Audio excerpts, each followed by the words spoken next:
Here's how to cook banging chicken tikka for use within your British Indian restaurant style curry. Make sure to like this video and don't forget to hit that subscribe button. Banging. I've been given the secret to cooking restaurant style chicken tikka at home, and now you can make it too without the need for a tandoor oven.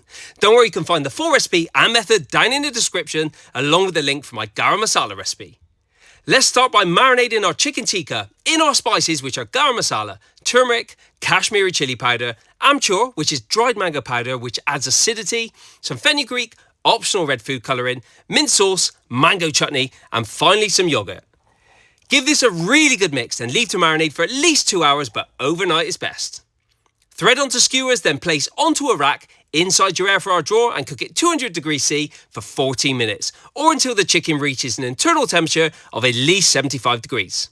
This is incredible on its own, but even better when you use it within your favourite curry, like a jalfrezi or a tikka masala. Keep your eye out for those recipes which are coming soon. This was absolutely banging.